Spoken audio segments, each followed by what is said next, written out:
చిన్న మంద భయపడకుడి. ఎంతమంది వచ్చారనే సంఖ్య మనకి ముఖ్యం కాదు. దేవుని హృదయపూర్తిగా ఆరాధన చేస్తున్నారా, యథార్థంగా ఉన్నారా లేదన్నది ముఖ్యం. దేవుని నామానికి మహిమ కలుగునుగాక. ప్రార్థన చేసుకుందాం. మహాపరిశుద్ధుడా, సర్వశక్తిమంతుడా, సర్వోన్నతుడా, మహిమ ఘనతకు అర్హుడా, నీ పరిశుద్ధమైన పాదాలకు స్తోత్రం నాయన.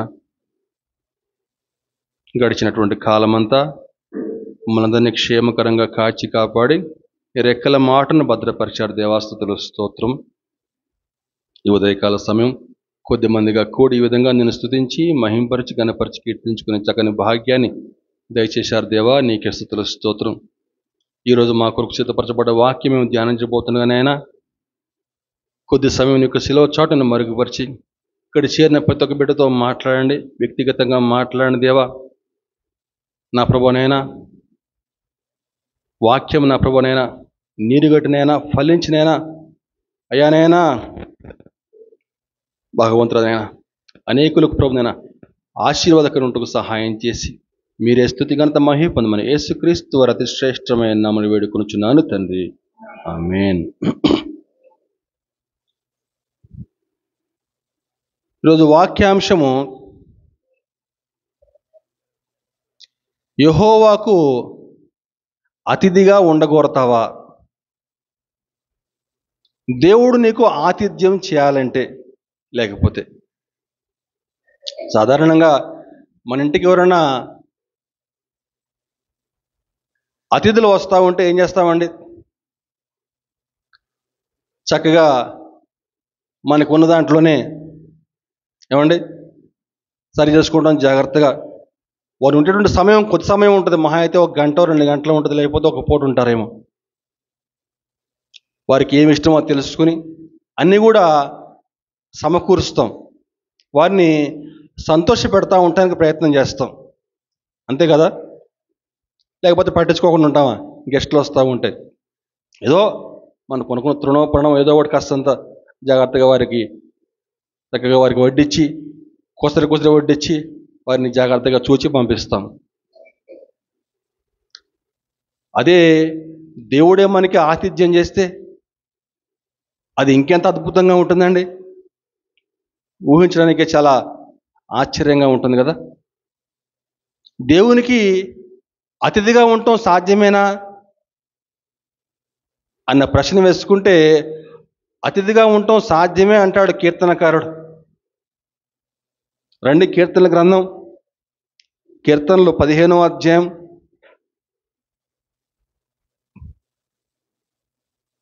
మొదటి నుంచి. యెహోవా నీ గుడారములో అతిథిగా ఉండదగిన వాడెవడు? నీ పరిశుద్ధ పర్వతం మీద నివసింపదగిన వాడు ఎవడు అంటాడండి. నీ పరిశుద్ధ పర్వతం మీద నివసింపదగిన వాడు ఎవడు? ఇక్కడ ఈ కీర్తన ఏ సందర్భంలో రాశాడు? పైన చూస్తే మనకి దావీదు గారు రాసినట్లుగా పైన మనకు దావీదు కీర్తన అని చెప్పని ఉంది. దావీదు గారే కీర్తన రాశారు. అయితే ఏ సందర్భంలో కీర్తన రాశారు ఒక్కసారి మనం పరిశీలన చేసుకుంటే మనకందరికీ తెలుసు, దేవుని యొక్క మాట చొప్పున మోషే ఐగుప్తుకి వెళ్ళటం, ఇశ్రాయేల్ని విడిపించి తీసుకొస్తూ ఉంటాడు. ఇక అరణ్య మార్గంలో ప్రభు మోషేతో మాట్లాడుతూ, నేను వారి మధ్య నివసించులాగన వారు నాకు ఒక పరిశుద్ధ స్థలము నిర్మించవలెను. అదే ప్రత్యక్ష గుడారం. మనం ఇంతకుముందు చెప్పుకున్నాం 1-2 సార్లు. బెసలేలు, అహోలియాబు అని 2 వ్యక్తులు ఆ ప్రత్యక్ష గుడారాన్ని నిర్మిస్తారు. అది 3 భాగాలుగా ఉంటుంది. వెలుపటి ఆవరణము, పరిశుద్ధ స్థలము, అతి పరిశుద్ధ స్థలము. ఆ అతి పరిశుద్ధమైన స్థలంలో దేవుని యొక్క నిబంధన మందసం ఉంటుంది. లోపల తుమ్మ చెక్క, పైన బంగారు తాపడంతో రేకు. అందులోపల మనకి దేవుని ఆజ్ఞలు గల పలకలు, అలాగే బంగారు గిన్నెలో మన్నా, ఇంకా మూడోది చిగురించినటువంటి అహరోను కర్ర. 3 వస్తువులు అందులో ఉంటాయండి. ఆ యొక్క నిబంధన మందసం పైన కరుణాపీఠం ఉంటుంది, 2 బంగారు దేవదూతలు. అది దేవుని యొక్క సన్నిధికి సాదృశ్యంగా చెప్పబడింది. ఆ ప్రత్యక్ష గుడారం దేవుని యొక్క సన్నిధికి సాదృశ్యంగా చెప్పబడింది. వారు ఎక్కడికి వెళ్తే అక్కడికి ఆ ప్రత్యక్ష గుడారాన్ని మోసుకుంటూ వెళ్ళేవాళ్ళు, నిబంధన మందసాన్ని. ఆ యొక్క నిబంధన మందసాన్ని వారు ఎత్తుకుని యోర్దానులో యాజకులు ముందుగా నడిస్తే యాజకుల యొక్క అరికాళ్ళు యోర్దాన్లో కాలు పెట్టగానే యోర్దాను 2 పాయలుగా చీలిపోయినట్లుగా మనం గమనించగలం. ఆ యొక్క నిబంధన మందసాన్ని ఎత్తుకునే యాజకులు ఇశ్రాయేలులందరూ కూడా యెరికో పట్టణం చుట్టూ 6 చుట్టూ 7వ రోజు గట్టిగా కేకలు వేసి దేవుని స్తుతిస్తూ ఉంటే యెరికో గోడలు బద్దలు కావడం మనకందరికీ తెలుసు. ఇలా ఎన్నో అద్భుతమైన విజయాలు వారు పొందుకున్నారు. అయితే వారు కనానుకు చేరుకున్న తర్వాత ఒకానొక సందర్భంలో ఫిలిష్తీయులు ఇశ్రాయేలుపై దండెత్తి, ఈ యొక్క మందసాన్ని చూసుకునే కదా మీరు అతిశయిస్తూ ఉన్నారని చెప్పని ఆ మందసాన్ని వారు ఎత్తుకెళ్ళిపోయి వారి యొక్క దేవత గుడిలో ఉంచుతారు. దానివల్ల వారు అనేకమైన కష్టాలు నష్టాలు ఎదుర్కొంటారు, అది వేరే విషయం. అమ్మో, ఈ మందసాన్ని మనం ఎత్తుకురావడం వల్లే మనకి కష్టాలని చెప్పి వారికి అర్థమైంది. దాన్ని తీసుకెళ్ళి అబీనాదాబు ఇంట్లో పెడతారు. అలా కొన్ని ఏళ్ల పాటు అక్కడే ఉంటుందండి. తర్వాత సౌలు గారు వస్తారు. సౌలు మహారాజు పరిపాలన కాలంలో మందసం ఊసేలేదు. ఆయన జీవితకాలం అంతా కూడా దావీదుని ఎలా చంపాలా అని చెప్పి ఇదే ఆయన ధ్యాస అంతా కూడా. సౌలు కాలం అయిపోతుంది.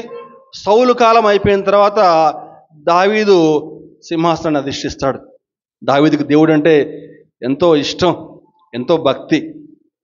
దావీదు సింహాసనం ఎక్కడంతో దేవుని యొక్క మందసం ఎక్కడ ఉందని చెప్పేసి విచారణ చేస్తాడు. ఆ మందసాన్ని మనం తీసుకొచ్చేద్దామని చెప్పని ఎంతో సంతోషంగా, ఎంతో ఉత్సాహంగా కొత్త బండి కట్టుకుని బయలుదేరతాడు. అంటే ఈ కీర్తన ఏ సందర్భంలో రాశారని మీకు గుర్తు చేస్తూ ఉన్నాను. అక్కడికి వెళ్ళి ఆ కొత్త బండి మీద దాన్ని ఎక్కించుకొని తీసుకొస్తూ ఉంటారు. మార్గ మధ్యంలో ఎడ్లకు కాలజారితే ఉజ్జా, అబీనాదాబు యొక్క కుమారుడు ఉజ్జా దాన్ని చేత్తో పట్టుకుంటాడు.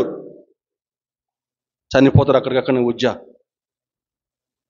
దేవుని యొక్క మందసం దగ్గరికి సమీపించకూడదు ఎవరు కూడా. దావీదుకి భయం వేస్తుంది.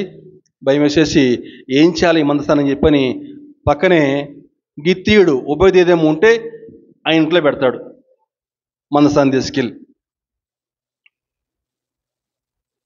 అయితే ఉబేదేదెము ఇంట్లో ఆ మందసం 3 నెలలు ఉంటుంది. కానీ ఉబేదేదెము బహుగా దీవించబడతాడు. ఆ విషయం తెలుసుకుంటాడు దావీదు. తెలుసుకుని ఎలాగైనా సరే ఈసారి మందసాన్ని జాగ్రత్తగా తీసుకురావాలని చెప్పని కొంతమంది యాజకుల్ని, లేవీయుల్ని ఏర్పరచుకుని చక్కగా సంతోషంగా ఈసారి ధర్మశాస్త్రం ఏ విధంగా చెప్పింది, మందసాన్ని చేత్తో పట్టుకోవద్దు, యాజకులు మోయాలి భుజాల మీద. అలా దాని ప్రకారం మందసాన్ని జాగ్రత్తగా మోస్తూ ఆటపాటలుగా పట్టుకొస్తారండి. ఆ మందసం యెరూషలేముకి వస్తూ ఉంటే యెరూషలేములో ప్రజలు ఎంతో సంతోషంగా దేవుని కీర్తిస్తూ ఉన్నారు, స్తుతిస్తూ ఉన్నారు. దావీదైతే చక్కగా నాట్యం ఆడుతా ఎంతో సంతోషం, ఒళ్ళు మైమర్చిపోయి నాట్యం ఆడుతూ ఉన్నాడు ఆనందంగా.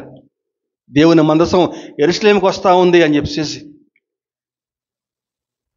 అదిగో ఆ సందర్భంలో రాసినటువంటి కీర్తన ఆయన పరిశుద్ధుడు కదా, ఆయన పరిశుద్ధుడు కాబట్టి మనం ఇంకెంత పరిశుద్ధంగా ఉండాలి, ఎంత నిజాయితీగా ఉండాలి, దేవుని పట్ల ఎంతో నీతిగా ఉండాలి, ప్రజల యొక్క ప్రవర్తన ఏ విధంగా ఉండాలి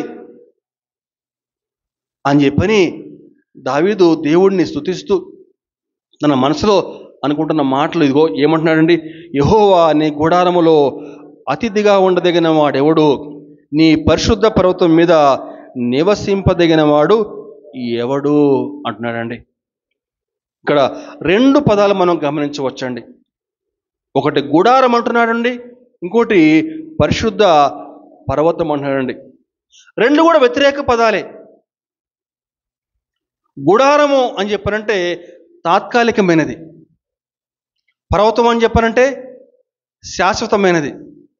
గుడారం అని చెప్పారంటే కావాలంటే వేయొచ్చు, లేకపోతే తీసేయొచ్చు. అబ్రహాము, ఇస్సాకు, యాకోబులు మిక్కిలి ధనవంతులు. ఆ కాలంలో విస్తారమైన పశు సంపద ఉంది. అబ్రహాం గారికి ఎంతోమంది పనివాళ్ళు ఉండేవాళ్ళు. కానీ వారు జీవించినంత కాలం కూడా గుడారంలోనే ఉన్నారండి. ఈ భూమి మీద మనం జీవించేటువంటి కాలం తాత్కాలికమైన వారు గుర్తిరిగారు. హెబ్రీ పత్రికలో ఒక చక్కని మాట నుండి చూద్దామండి. హెబ్రీ పత్రికలో అబ్రహాం గారి గురించి, విశ్వాసుల గురించి ఒక మాట, చక్కని మాట.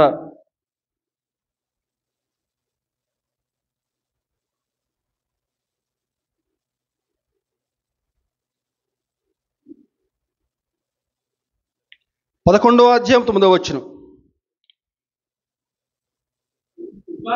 విశ్వాసమును బట్టి అతడును అతనితో ఆ వాగ్దానమునకు సమాన వారసులైన ఇస్సాకు, యాకోబు అనువారును గుడారములో నివసించుచు అన్యుల దేశములో ఉన్నట్లుగా వాగ్దత్త దేశములో పరవాసులైరి ఏలయనగా దేవుడు దేనికి శిల్పియు నిర్మాణకుడనే ఉన్నాడో పునాదులు గల పట్టణం కొరకు. దేవునికి స్తోత్రం. పునాదులు గల పట్టణం కొరకు. ఈ లోకంలో మన యొక్క యాత్ర తాత్కాలికమేనండి. మన జీవిత యాత్ర తాత్కాలికమే. ఈ ప్రత్యక్ష గుడారం నమూనా పరలోకంలో ఒక ప్రత్యక్ష గుడారం అని చెప్పని మనకి చెప్పబడిందండి. ప్రకటన గ్రంథం 5వ అధ్యాయం 15వ అధ్యాయం 5వ వచనం చూస్తే, ప్రకటన 15:5 చూస్తే, ప్రకటన 15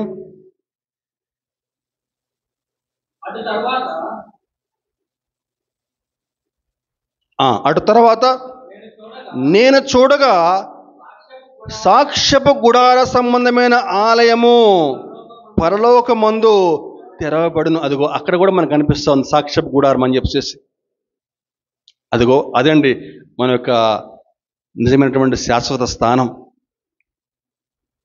ఈ భూలోకంలో మన జీవిత యాత్ర తాత్కాలికమే అని చెప్పని ఆనాడు భక్తులు తెలుసుకున్నారు. గుడారంలో నివసించారండి. ఇదొక లెక్క అయితే, తర్వాత మాట ఏమంటానని చెప్పానంటే, నీ పరిశుద్ధమైనటువంటి పర్వతం మీద నివసించదగిన వాడెవడు అంటాడండి. మళ్ళా గుడారం అంటున్నాడు, మళ్ళా పరిశుద్ధ పర్వతం అని చెప్పి అంటున్నాడండి. పరిశుద్ధ పర్వతం ఆనాడు ఆ యొక్క మందసాన్ని తీసుకొచ్చేసి దావీదు గారు సియోను కొండపైన ప్రత్యక్ష గుడారాన్ని నిర్మించి అక్కడ దాన్ని మందసాన్ని ఏర్పాటు చేస్తాడు. అయితే సొలొమోను గారు, దావీదు తర్వాత సొలొమోను గారు సింహాసనం అధిష్టిస్తారు. సొలొమోను మహారాజు చక్కని మందిరాన్ని దేవునికి నిర్మించడం జరుగుతుందండి. అది మోరియా పర్వతం మీద నిర్మిస్తాడు. పరిశుద్ధ పర్వతం, అది మోరియా పర్వతం అని చెప్పారంటే, అటువంటి పరిశుద్ధ పర్వతం మీద, అటువంటి దేవుని యొక్క మందిరంలో దేవునికి అతిథిగా ఉండటం సాధ్యమా అని చెప్పినటువంటి మాట ఇక్కడ దావీదు గారు మాట్లాడుతూ ఉన్నాడండి. మరి ఎవరు దేవునికి అతిథిగా ఉండగలరు అనే విషయానికి వస్తే కొన్ని అక్కడ అంశాలు అక్కడ వివరించారు. మనకి 2వ వచనం చూస్తే, నీ పరిశుద్ధ పర్వతం మీద నివసింపదగిన వాడెవడు అనే మాట కిందగా, యథార్థప్రాయణ ప్రవర్తన కలిగి నీతిని అనుసరించుచు హృదయపూర్వకముగా నిజము పలుకువాడే అట్టివాడు నాలుకతో కొండెములాడడు, తన చెలికానికి కీడు చేడు, తన పొరుగువాని మీద నిందమప్పుడు. చాలండి.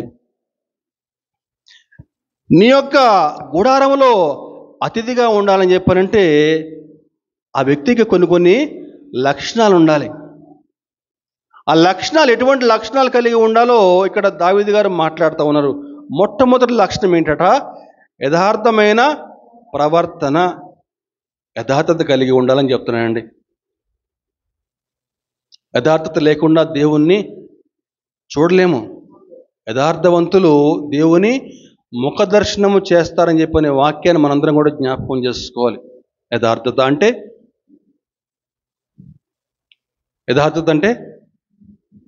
నిజాయితీ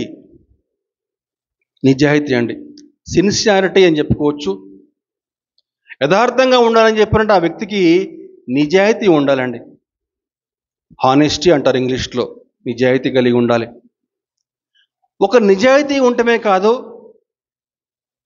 నైతిక నియమావళికి కట్టుబడి ఉండి ఎటువంటి మచ్చ, ఎటువంటి కళంకం లేకుండా జాగ్రత్తగా చూసుకోవాలండి యథార్థమైన ప్రవర్తన అని చెప్పానంటే. సాధారణంగా రక్షించబడిన కొత్తలో అందరూ కూడా నిజాయితీగా యథార్థంగానే ఉంటారు. కానీ రోజులు గడుస్తున్న కొద్దీ కూడా, కాలం గడుస్తున్న కొద్దీ కూడా వారి యొక్క చాలామంది ఆత్మీయ జీవితాలకి చెదలబట్టేస్తుంది. కష్టాలు, ఇరుకులు, ఇబ్బందులు వచ్చినప్పుడు నెమ్మదిగా రాజీ పడిపోతూ ఉంటారు. నిజాయితీగా ఉండలేకపోతారండి, జారిపోతారు వెనక్కి. కష్టాలు, ఇరుకులు, ఇబ్బందులు, శ్రమలు వచ్చినప్పుడు యథార్థంగా జీవిస్తున్నామా ప్రశ్నించుకుందామండి. నీ కట్టుకున్న భార్యకి, నీ దగ్గర సంబంధికి యథార్థంగా ఉండగలుగుతున్నావా? వ్యక్తిగతంగా ప్రశ్నించు.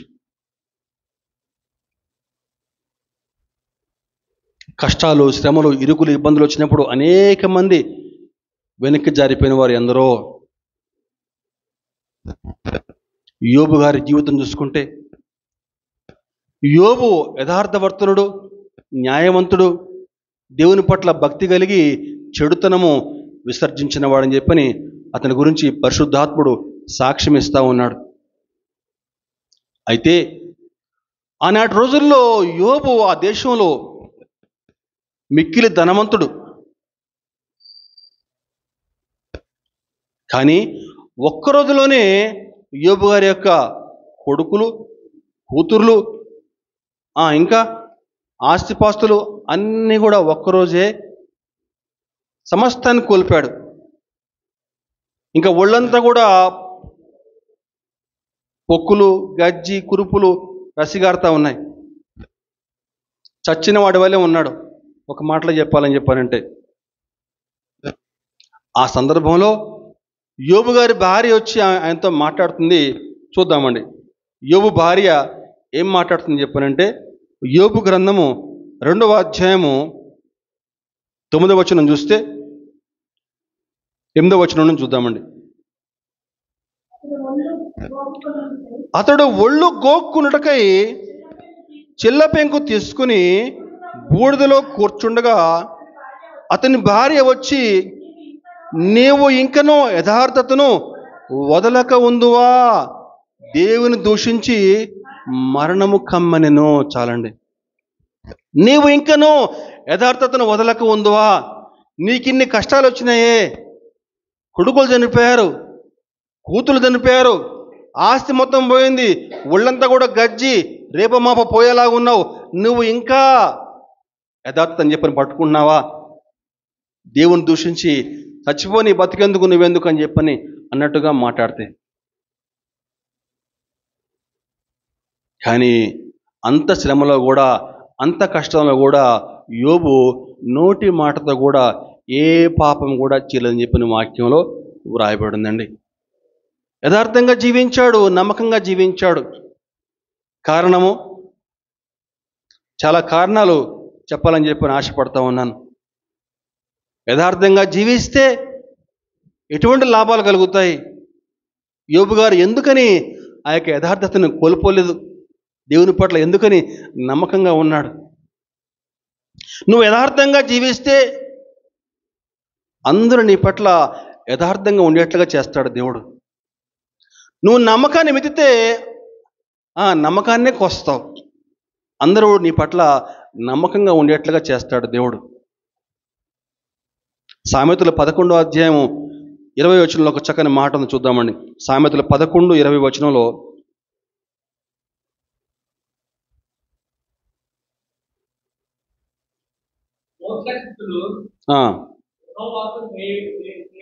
హేయులు యథార్థంగా ప్రవర్తించేవారు ఆయనకి ఇష్టలు. దేవునికి నువ్వు ఇష్టంగా ఉండాలని చెప్పి ఆశపడుతున్నావా? అయితే యథార్థంగా జీవించు, నిజాయితీగా జీవించు, దేవునికి ఇష్టడుగా ఉంటావు.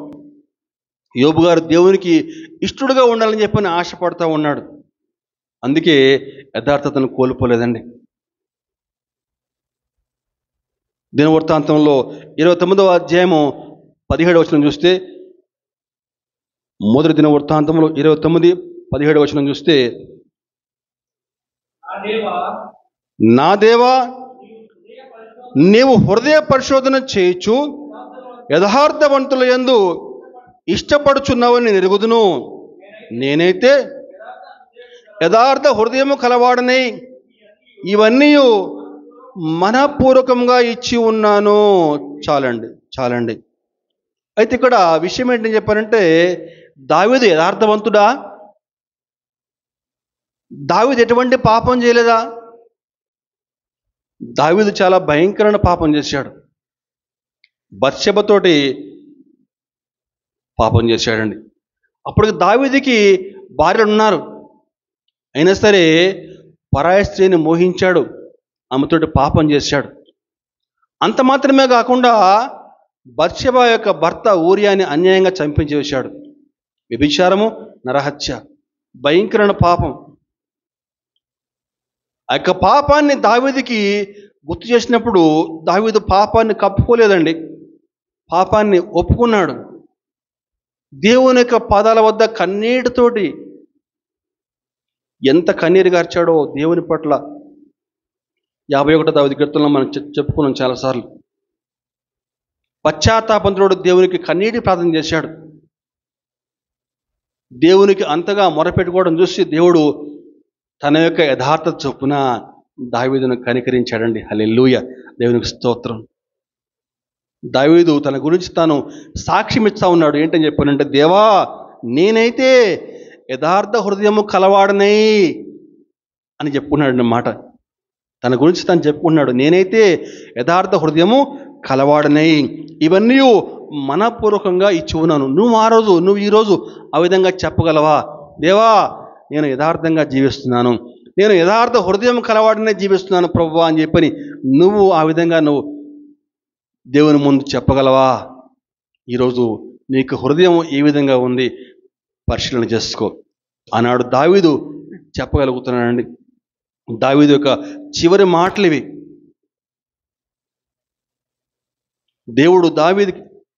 దావీదు దేవునికి ఒక చక్కని మందిరం నిర్మించాలని చెప్పి ఆశపడ్డాడు. కానీ దేవుడు ఇష్టపడలేదు. దావీదు, నీ చేతులు రక్తంతో నిండి ఉన్నాయి కాబట్టి నువ్వు నాకు మందిరాన్ని కట్టించలేవు. నీ తర్వాత నీ కుమారుడు వస్తాడు సొలొమోను, ఆయన కట్టిస్తాడు మందిరం. స్పష్టంగా చెప్పేశాడు దేవుడు. దావీదేం బాధపడలేదు. దావీదు చేసిన పని ఏంటని చెప్పానంటే, మనకి కొన్ని వచనాలు పైకి చూస్తే 7వ వచనం చూస్తే, మనపూర్వకంగా దేవుని మందిరపు పనికి 10,000 మణుగుల బంగారము, 20,000 మణుగుల వెండిని,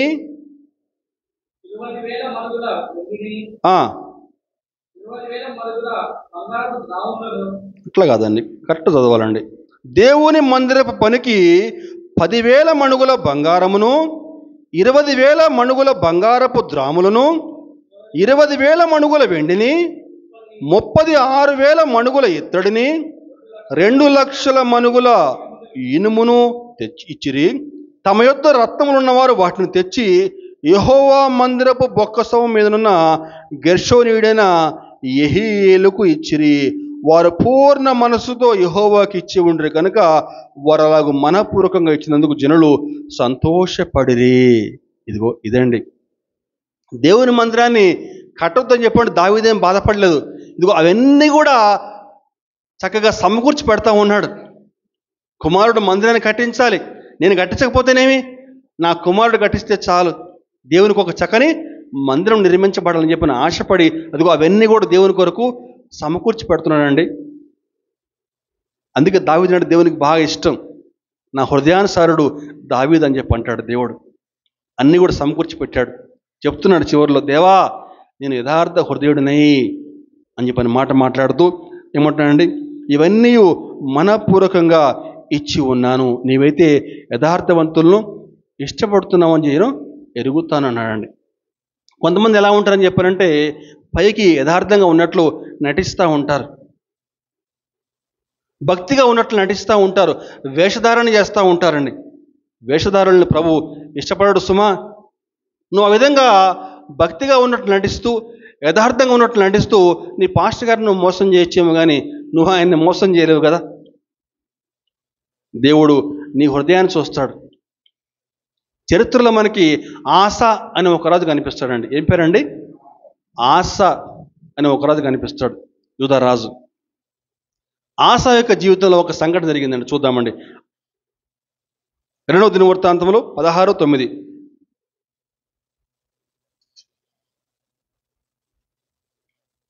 సెకండ్ క్రానికల్స్ 16:9.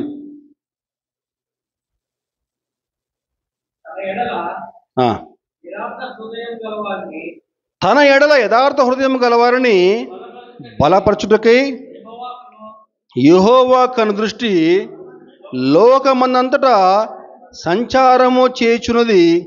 ఈ విషయమందు నీవు మతి తప్పి ప్రవర్తించితివి కనుక ఇది మొదలుకొని నీకు యుద్ధములే కలుగును.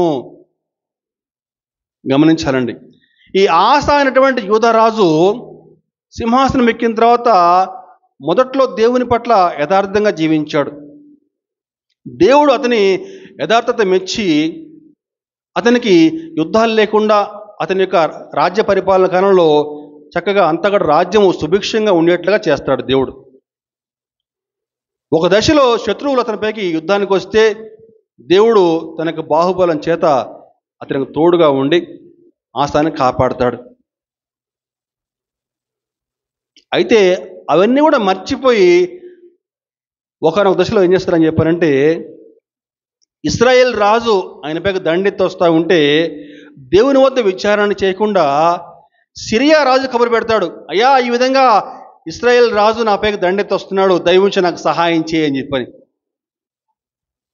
మరి అంతకుముందు మరి దేవుడు కాపాడాడు కదా, ఆ విషయం మర్చిపోయాడు.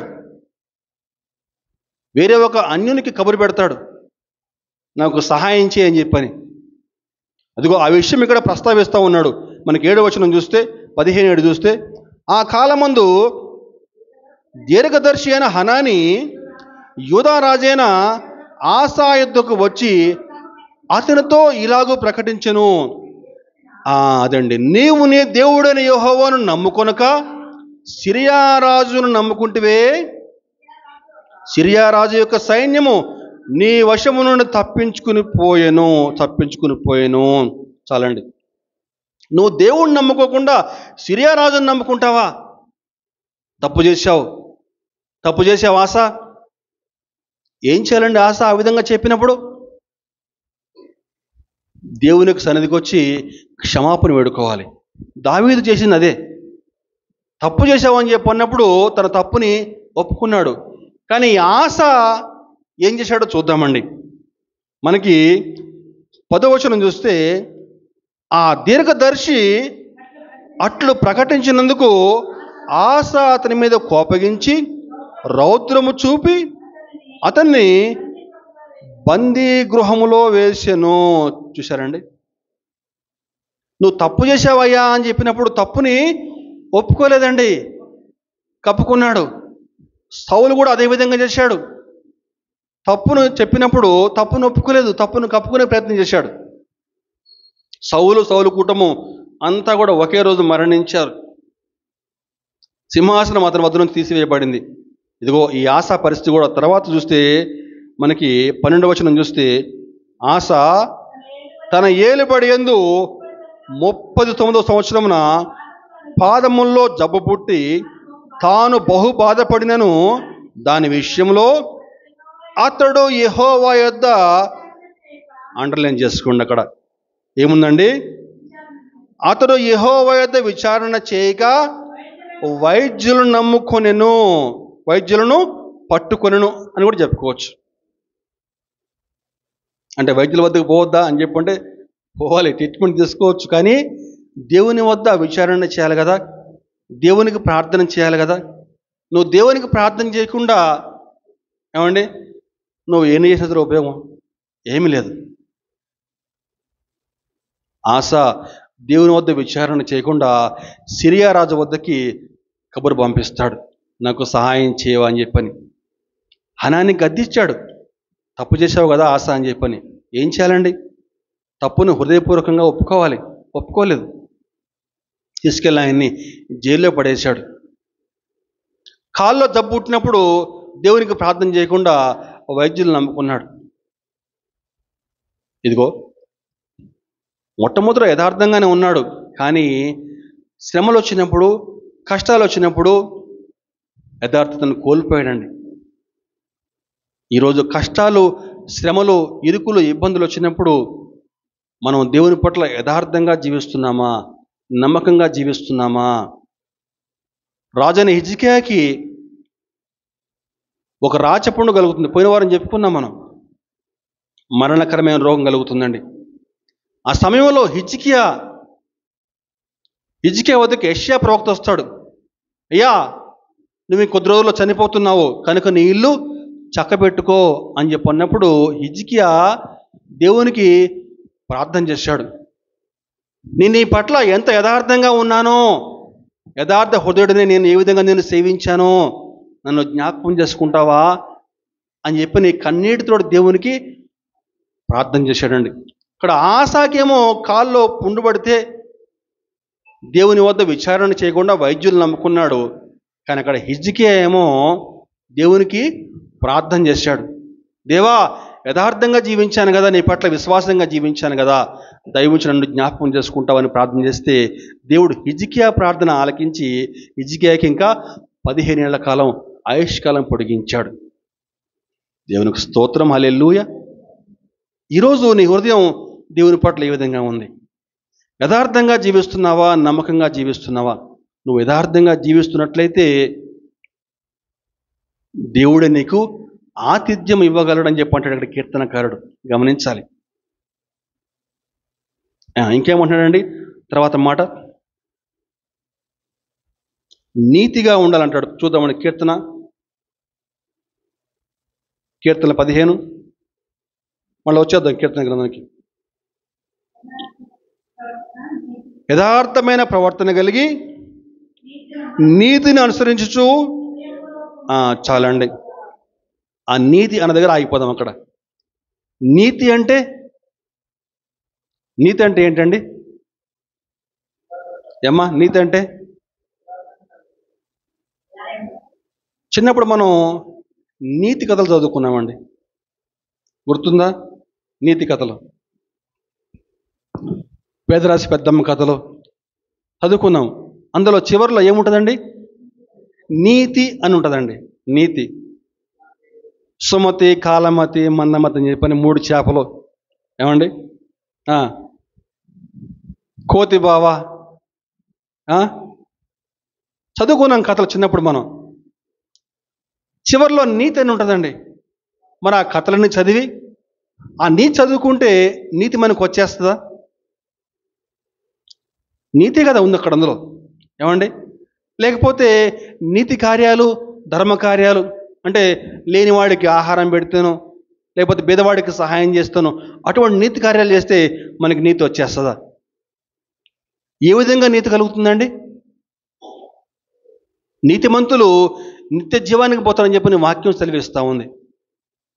అయితే మరి వాక్యం చెప్తా ఉంది, నీతిమంతుడు లేడు, ఒక్కడు లేడు, అందరూ పాపం చేసి దేవుడు అనుగ్రహించు మహిమను పొందలేకపోతున్నారని చెప్పని వాక్యం సెలవిస్తూ ఉంది. మరి నీతిమంతుడు ఎవడు? నీతి మరి ఏ విధంగా కలుగుతుంది? రోమపత్రికలో ఒక మాట నుండి, రోమపత్రిక 3వ అధ్యాయము 22వ వచనం చూస్తే రోమా 3:22.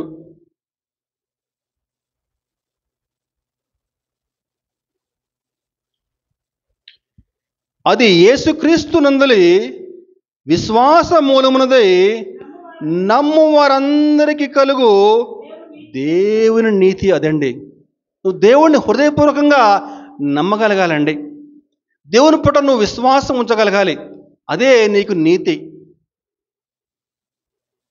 2వ అధ్యాయం 13వ వచనం కూడా అదే రోమపత్రిక 2వ అధ్యాయం 13వ వచనం కూడా చూస్తే మనం, ధర్మశాస్త్రము వినువారు దేవుని దృష్టికి నీతిమంతులు కారు, కానీ ధర్మశాస్త్రమును అనుసరించి ప్రవర్తించువారే. అదండి. ఏంటండి? ధర్మశాస్త్రము వినటం వల్ల, అంటే నువ్వు దేవుని వాక్యాన్ని విన్నంత మాత్రం నువ్వు నీతిమంతురాలుగా ఎంచబడవు. కానీ దాని ప్రకారం నువ్వు ఎప్పుడైతే చేస్తావో, వాక్య ప్రకారంగా నువ్వు ఎప్పుడైతే నువ్వు చేయగలుగుతావో, వాక్య ప్రకారం యథార్థంగా నువ్వు ఎప్పుడైతే జీవించగలుగుతావో, అదిగో అప్పుడు మాత్రమే నీతిమంతులుగా ఎంచబడతారు. అంతేగాని దేవుని మందిరానికి వచ్చినంత మాత్రాన నువ్వు నీతిమంతురాలుగా ఎంచబడవు. నేను ప్రతి వారం కూడా మందిరానికి వెళ్తున్నాను కదా, పరలోకం గ్యారెంటీ అంటే కుదరదు. దేవుని యొక్క వాక్యంలో ఏ విధంగా ఉందో ఆ వాక్య ప్రకారం నువ్వు చేయగలిగితేనే, ఆ వాక్య ప్రకారం నువ్వు జీవించగలిగితేనే అప్పుడు మాత్రమే నువ్వు నీతిమంతులుగా ఎంచబడతావు. వాక్యం స్పష్టంగా, నేను చెప్పింది కాదండి, వాక్యం స్పష్టంగా సెలవిస్తూ ఉంది. ఆ రక్షకుడు, ఆయన నిజమైన రక్షకుడు అని చెప్పి నువ్వు ఎప్పుడైతే నమ్ముతావో, నా పాపాల కోసం ఆయన ఈ లోకానికి వచ్చాడని చెప్పని, నా పాపాల కోసం నా మరణించాడని చెప్పని ఎప్పుడైతే నువ్వు ఒప్పుకుని విశ్వాసం ఉంచుతావో అప్పుడు నువ్వు నీతిమంతుడుగా ఎంచబడతావు. ఆయన కాచిన రక్తంలో ఎప్పుడైతే నీ పాపాలు కడుక్కుంటావో అప్పుడు నువ్వు నీతిమంతుడుగా ఎంచబడతావండి. దేవుని నామానికి మహిమ కలుగునుగాక. ఏముందండి వాక్యంలో? యథార్థమైన ప్రవర్తన కలిగి నీతిని అనుసరించు నిజము పలుకువాడే, నిజం పలుకువాడే. అదేనండి ఉందో, అదేనండి ఉంది కీర్తన గ్రంథం. మళ్ళీ వచ్చేయాలి, గబుకొని కీర్తనలకు వచ్చేయాలి. మళ్ళీ కీర్తనలు 15 చదవండి మళ్ళీ ఒకసారి.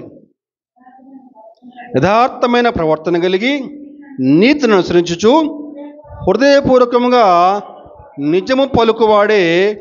ఇంకా అట్టివాడు నాలుకతో కొండెములాడడు, కొండెములాడడు. ఆగిపోదాం అక్కడ. మళ్ళా ఈరోజు యథార్థ ప్రవర్తన ఒకటి, తర్వాత నీతి గురించి చెప్పుకున్నాం. ఇక్కడ 3వ మాట కొండెం దగ్గర ఆగిపోదాం మనం. కొండెములాడటం అంటే చెప్పాలమ్మా సహోదరులు, కొండెములాడటం అంటే ఏంటండి? గొడవ పట్టమా? చెప్పమ్మా. కొండెలు చెప్పటం అంటే? దేవునికి స్తోత్రం. లేని మాటలు చెప్పటం అన్నమాట. గుసగుసలు, పుకార్లు, అంటే ఏముండదు అక్కడ, కానీ లేనిపోని వార్తలు పుట్టించడం అన్నమాట. గాలి వార్తలు అన్నమాట. ఒక మాటకి 2 మాటలు 3 మాటలు జోడించి ఆ వ్యక్తి లేనప్పుడు ఆ వ్యక్తి గురించి చెడ్డ మాటలు మాట్లాడుకోవటమే పుకారు. దాన్నే కొండెములాడటం అంటారండి. ఒక పాత్రికేయుడు ఈ కొండెం అనే గురించి మాట్లాడుతూ ఏమంటున్నాడు చెప్పారంటే, ఫిరంగి నుంచి వచ్చేటువంటి పెద్ద శబ్దంతో గుండు ఎలా వస్తుందో అంతకంటే నేను ప్రాణాంతకమైన వాడిని. ఇంకా నేను చంపకుండా గెలుస్తాను, కుటుంబాలని కూల్చివేస్తాను, జీవితాలు నాశనం చేస్తాను, నాకు ఎటువంటి దయా దాక్షిణ్యం ఉండదు, నా యొక్క బాధితులు అసంఖ్యాకంగా సముద్రపు ఇసుక వలె విస్తారంగా ఉన్నారు, అందులో చాలామంది అమాయకులే అంటాడు పాత్రికేయుడు. కొండెమంత భయంకరమైందండి, జీవితాలు నాశనం చేస్తుందండి. కొంతమంది ఆ కొండెపు మాటలు విని తట్టుకోలేక ఎంతోమంది చనిపోయిన వారు అనేక మంది అండి. ఒక వ్యక్తి యొక్క జీవితాన్ని నాశనం చేస్తుంది కొండెంలాటం. చెడ్డ మాటలు ఒక వ్యక్తి యొక్క క్యారెక్టర్ నాశనం చేస్తుందండి. ఆ వ్యక్తి గురించి లేనిపోయిన మాటలు మాట్లాడుకుంటూ ఉంటే ఆ మాటలు విన్నప్పుడు ఆ వ్యక్తి యొక్క హృదయం ఎంత గాయపడుతుందండి. కొండెములాడేటువంటి నాలుక హృదయంలో ఎంత లోతైన గాయం చేస్తుందని చెప్పానంటే, కత్తి ఎంత లోతైన గాయం చేస్తుందో అంతకంటే భయంకరమైనటువంటి గాయం చేస్తుందండి కొండెములాడటం. ప్రభు ఏమాత్రం కూడా ఇష్టపడలేదండి. లేవికాండంలో ఒక మాట ఉంటే చూద్దాం.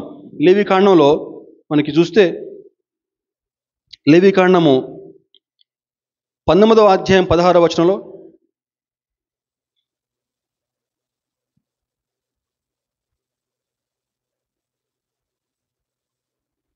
లేవికాండం 19:16లో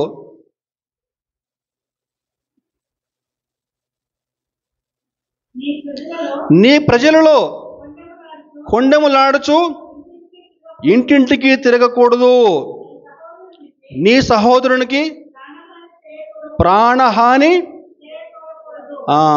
చూడకూడదు, నేను యెహోవా అని అంటాడండి. కొండెములాడుచు ఇంటింటికి తిరగకూడదు. కొంతమందికి ఏం పని ఉండదండి, ఇదే పని. ఆ ఇంటికి పోయి ఆ మతం ముచ్చట చెప్పాలా, ఈ ఇంటికి పోయి ఏ మతం ముచ్చట చెప్పాలా. అదిగో ఆమె అట్లట కదా, ఆయన ఎట్లంట కదా, లేనిపోని మాటలు అన్నమాట.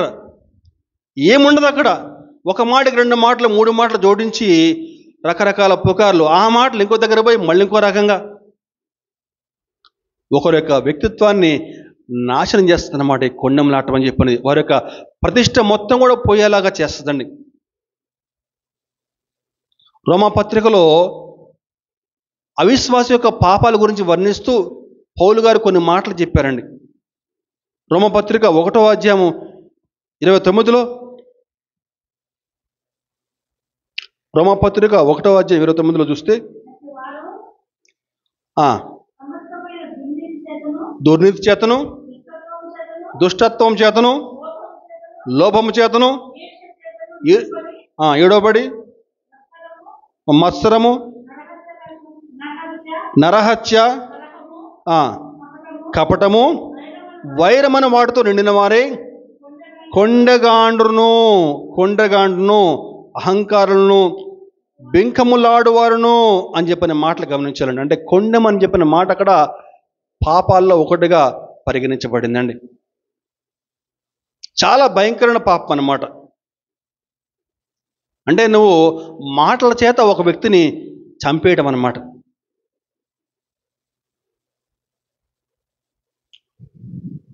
వెనక ఒక కథ ఉంది.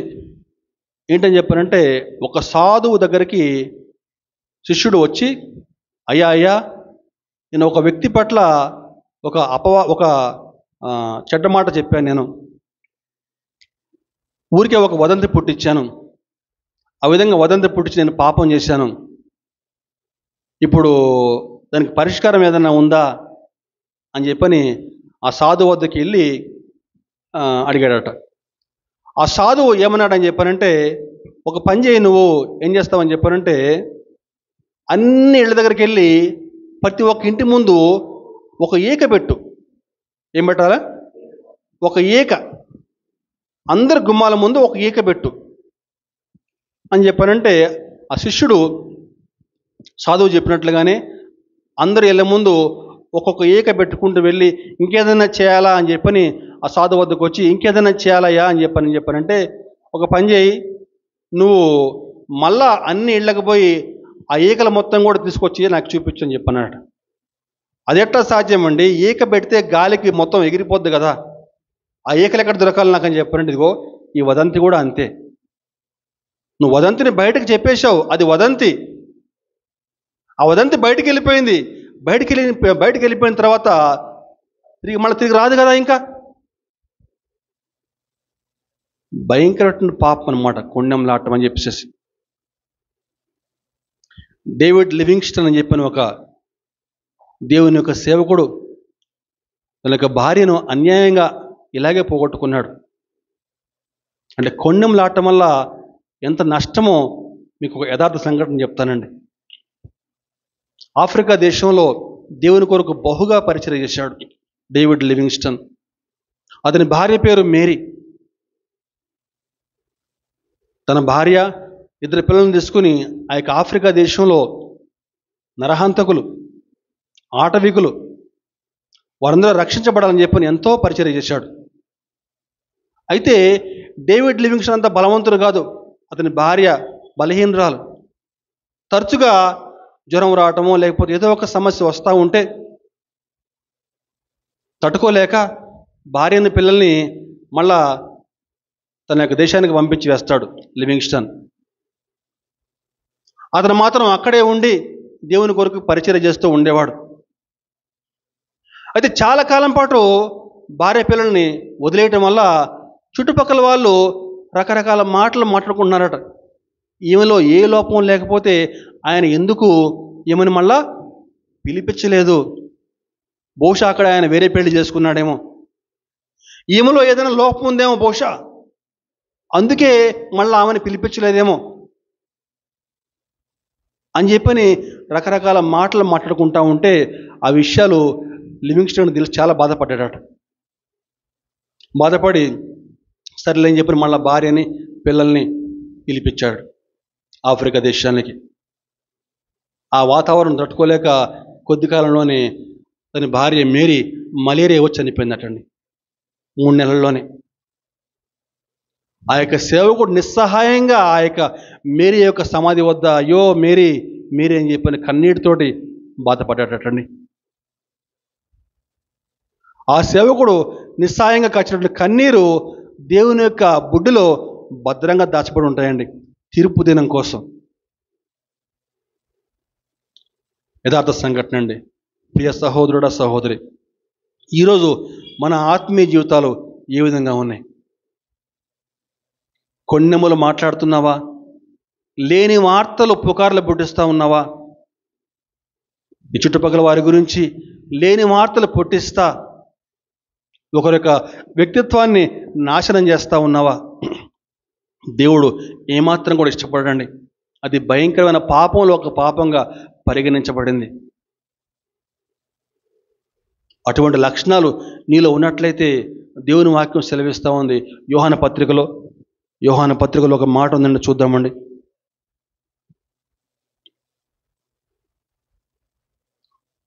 మొదటి యోహాను 1వ అధ్యాయము 9వ వచనంలో,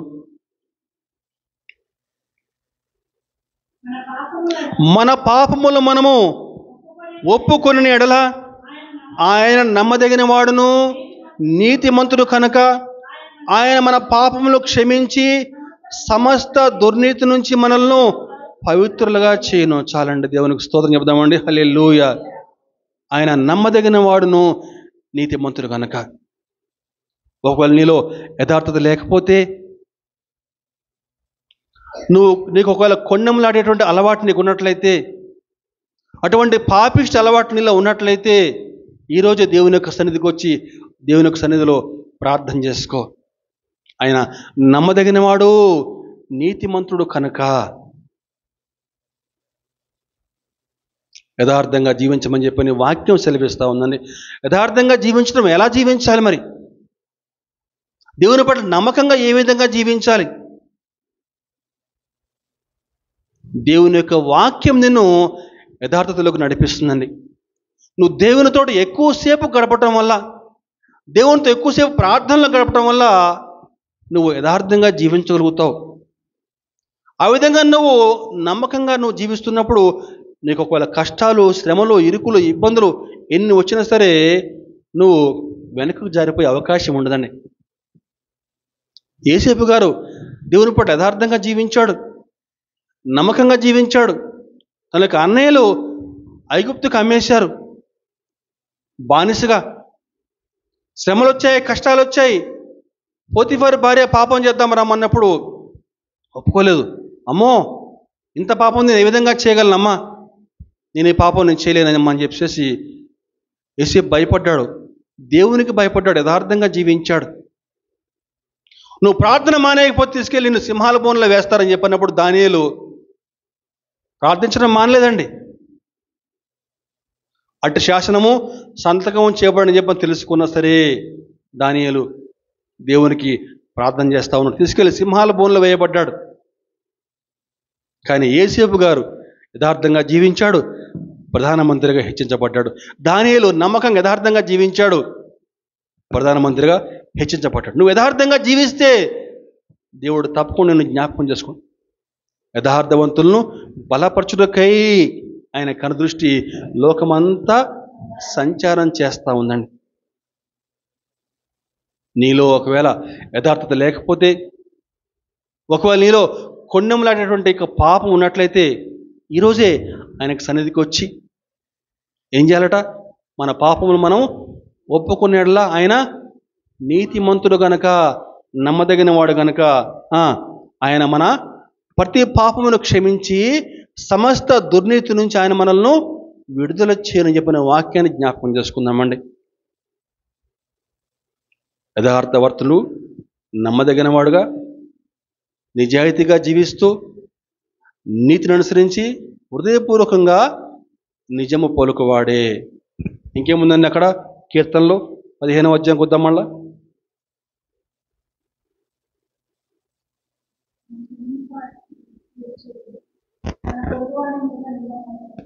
అతడు యెహోవా యందు భయభక్తులు గలవారిని సన్మానించును.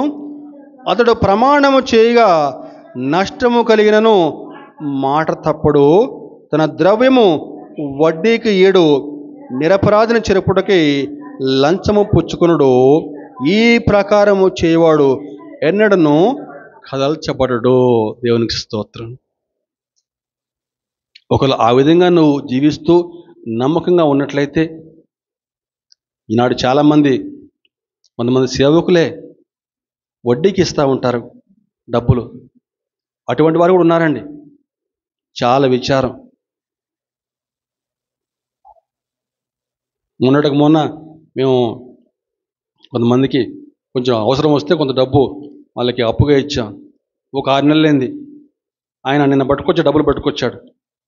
మరి మిత్తి ఎంత ఇవ్వమంటారు సార్ అడుగుతున్నాడు నన్ను. మిత్తి ఏం అక్కర్లేదు నాయనా, మిత్తి ఏం అవసరం లేదు మాకు. దేవుడిని నమ్ముకున్నాం, యథార్థంగా జీవిస్తున్నాం, దేవుని పరిచర్యలో ఉన్నాం. ఇంకా మిత్తి వద్దు, ఏమొద్దు. మిత్తి వద్దా? ఆశ్చర్యపోతున్నాడు. ఏం అవసరం లేదు మిత్తి. మిత్తి ఒకళ్ళు నేను తీసుకునేటట్టయితే ముందే చెప్పేవాడిని కదా, నాకు మిత్తి ఎంత కావాలని చెప్పేసి. సంతోషంగా వెళ్ళిపోయాడు. ఏముంది వాక్యంలో? తన ద్రవ్యము వడ్డీకి ఈడు, అతడు ప్రమాణం చేయగా నష్టము కలిగినను మాట తప్పడు. ఒకవేళ ఆ విధంగా నువ్వు యథార్థంగా నమ్మకంగా జీవిస్తూ ఉన్నట్లయితే దేవుడు తప్పకుండా నీకు ఆతిథ్యం చేయగలడండి. అట్టి కృప మనలో ప్రతి ఒక్కరికి కలుగునుగాక. ఆమేన్.